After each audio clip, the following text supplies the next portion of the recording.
3 years ago, after 10 plus years of sitting down all day, every day, working my job as a professional illustrator, I decided to lace up my trainers and go for a jog. I huffed and I puffed my way around a 5k loop in my local residential area and returned a broken husk of a man. But I loved it. Since then, my passion for running has become a full-blown obsession. In April, I'm running the London Marathon for Team Oxfam, and to raise money, I'm doing a giant drawing of it too. This is Run London, Draw London, an illustrator's training diary, episode 2. Hello, I'm Dan. I'm an illustrator and animator, and in 14 weeks, I'm running the London Marathon for Team Oxfam.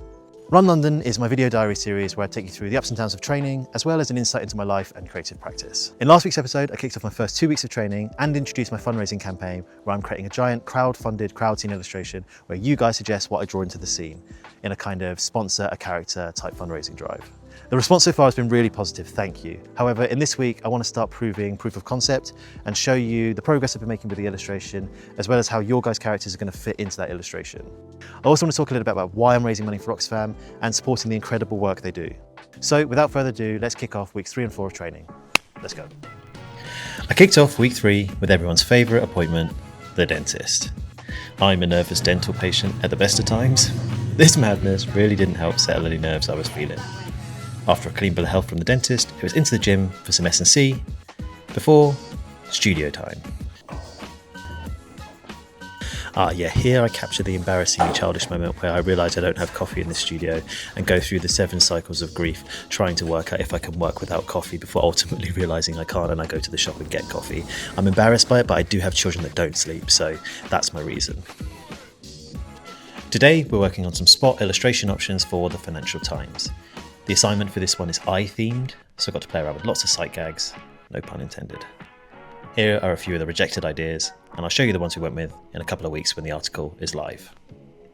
After nursery drop on Tuesday, I headed out for an easy 10k loop of one of my favourite local routes along the towpath from Hampton Court to Kingston. I call this route Hello Henry, as for some reason I've made it a tradition to wave up at the windows and pretend the ghost of Henry VIII is giving me a thumbs up or a wave or something. I don't know when I started doing this, or why, it's pretty weird, but I often think how insanely lucky I am to live so close to somewhere as historically significant as Hampton Court Palace, and I never tire of the thrill of running past it each time. In the afternoon, it was into the studio to make some content and do some editing. Wednesday was wet. The weather was very January. I decided to swap my usual Wednesday long run sessions down at my mum's in Hampshire for a tempo effort instead. This session was called Broken Miles, where we mixed up some punchy 1.2k hard efforts with some 400 metre very hard efforts. For this London Marathon training block, I'm using the Runner app to plan my sessions. One of the funny quirks about using a training app like Runner is where you decide to hold your sessions can massively vary in their appropriateness. For the most part, holding this session on the gravel woodland track was fine, except when it came to this one section. So, I've got to do 400 metres all the way uphill. Oh my god. Okay. This is at 3:30 pace. I haven't got this. We'll give it a go. Oh my god.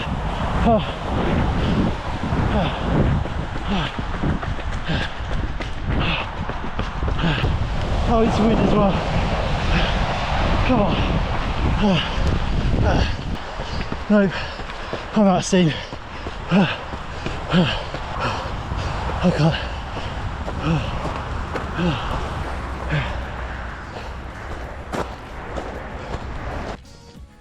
After being served that massive slice of humble pie, the rest of the session went pretty well. I hit the rest of my paces and even spotted a local legend. Oh, that was brutal. Wet, cold, muddy, hilly, intervals. Oh.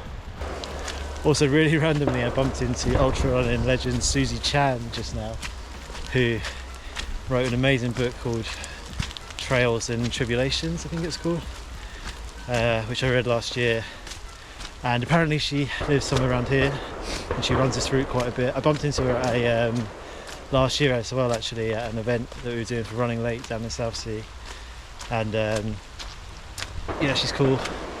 She was apparently running she's in mile 19 to some mad challenge she's doing. So shout out to Susie Chan if you're watching, and let's go for a run soon. Alright, let's get back into the dry and do some work. Once I had a shower and got warm, I spent the rest of the afternoon at my mum's putting some hours into the base layer of the marathon illustration. I can't tell you how much joy working on this is currently bringing me. I know I'm working on something special with this one because there's this buzzy feeling I keep getting whenever I'm putting time into it. And that's a really great feeling. I've been looking forward to this particular Thursday for a couple of weeks. On my training plan, I had a 22k long run listed. So when I scheduled a meeting with my agents for the same week, I wondered, how far is their office from my house? Turns out it's bang on the money. So I stuffed my kit into a bag, made sure I got some fuel in me, and got the train up to Farrington. It was great to catch up with Nikki and Leah from Jelly. We did a little 26 strategy chat, and I talked a heck of a lot about this project and left feeling creatively excited. After some lunch, I got changed, laced up, and hit the pavement. I've wanted to do this since I started running. 3 years ago, I wouldn't have even been able to conceive of the idea that I could get from central London to my house on my own 2 feet in an afternoon. But here we are. Each time I passed a landmark or a tube station, I got an intense rush of satisfaction. And when I finally got back to Worcester Park, I headed straight to the off licence for the biggest, coldest chocolate milk I could find. Friday, I was beat. I'm not sure if it was the training load, the workload, or the sleepless nights with the baby finally catching up. But I was feeling super flat, and annoyingly, my leg hurts, and it hurts enough to take notice. So after my daughter's weekly swimming lesson and picking up a couple of presents for my dad's birthday, I canned my scheduled interval session and headed straight to the studio for an afternoon of work instead. Today, I was working up my double-page spread feature for the Financial Times, and I'm really excited about how this one is coming together. Now, as usual, in this section, we talk a little bit about the process behind the marathon illustration, and I'll share with you a little bit of an update as to where the image is at. We're making excellent progress with the base building phase of the illustration, and I'm having so much fun constructing the scene. It's a little bit of a tightrope to walk with how much detail I apply to what in real life are very ornate and intricately designed building facades. Too much detail and the image becomes a little bit cluttered and hard to read. Too little and it's a bit basic, so it's just trying to find that balance. I kind of stumbled into this happy accident where I started applying some of the smaller buildings in an isometric style. I think this has a nice effect and also breaks up the image in a way that feels both flat and three-dimensional. I also needed to go off the beaten path a little bit when I was looking for landmarks to fill certain areas. It made sense to include heavy hitters like Big Ben and the London Eye. Everyone recognises those. However, they're contained to this very central London part of the image. When we stray over to the Brixton, Elephant and Castle and Peckham areas of the map, this needed a little bit more research as to know what to include.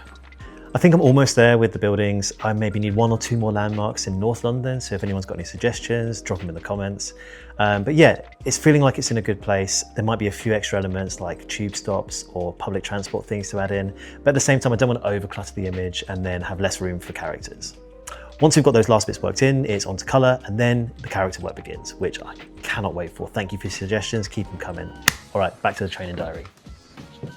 After a fun weekend, where I managed to remember to pick up a copy of my latest illustration for the Sunday Times, week 4 didn't exactly start how I was hoping. By Monday, I was still feeling some lingering soreness in my right leg after last Thursday's long run session. So after dropping the girls off at nursery, I scratched my 10k easy run and headed for a gym session instead. This particular niggle is something I've had a little issue with before. Some soreness in the shin and a bit of tightness in the calf most probably came about from the extra weight of the backpack I carried on that long run. Fortunately, I know the warning signs with this one, and a few days rest is the prescription. After the gym, I headed to the studio and put some more hours into my illustrations for the Financial Times. Snapped a few pics of my Times work for the socials, then recorded some new videos before returning home for family dinner and time with the kids. Annoyingly, on Tuesday, I still wasn't seeing enough improvement in the leg to lace up. So we're cross-training, baby. Goggles on, and it's back in the pool. I actually love swimming, and I used to swim 3 times a week before my full-blown obsession with running kicked in. So it's kind of nice to be back in the pool again. After drying my hair, it was into the studio where I spent the afternoon spinning plates. I created some content for my agent's Jelly. Had a nice catch-up call with fellow illustrator Alison Carmichael, who, by the way, is an absolute master craftswoman when it comes to hand lettering, my goodness me. And then rounded out the day by finishing up that editorial for the Financial Times, which has been a really fun one, and I can't wait to share this once it comes out. Art director's happy, I'm happy, win-win. Wednesday was a little bit different this week. My wife is heading back to work after maternity leave, so we're making some adjustments to how we do childcare. I'm still heading down to my mum's in Hampshire each week, but we're trialling out a new schedule and our baby is having to adjust to time during the day where she's away from mama, which can take a bit of time to get used to. So the days might be a little more disjointed as we settle into the new routine. This all meant that there was no run this Wednesday, but I did manage to successfully complete 2 work tasks. I finished editing the reel I was working on for my agents and completed some sketch ideas for the project I landed a couple of weeks back that I'm not really allowed to say much about, but I'm really excited with how it's going so far. Thursday. After a hop test confirmed I'm now into day 7 of no running, I feel like I'm back at the beginning of the 7 stages of injury grief. After nursery drop, I headed to the gym for a gym-swim combo. There are definite signs of improvement in the leg, and I'd be surprised if I can't get back out next week. After gym swim, I headed into the studio to mainly focus on some editing and some self-promotion for this project. And maybe now is a good time to talk about why I'm raising money for Oxfam.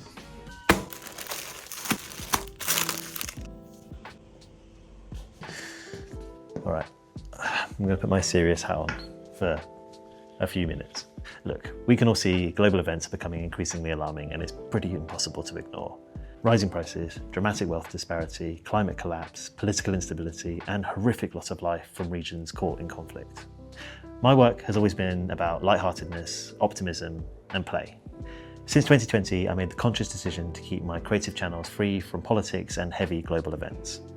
My work exists in such a tone-deaf juxtaposition to those issues. And even though I care deeply about the events unfolding around us, I made the decision to present my platform as a sanctuary from hard-hitting news. I'm good at being the voice of fun, I'm not so good at communicating sincerely. Running and drawing for Oxfam is my way of turning that care into action. By combining the thing I love to do most, running, with the thing I'm best at, drawing, I can contribute in a way that feels honest to my work and genuinely useful. Whether it's responding to emergencies, supporting women's rights, tackling climate injustice, or fighting inequality, Oxfam is shining a light, and I hope this project here can help it shine a little brighter.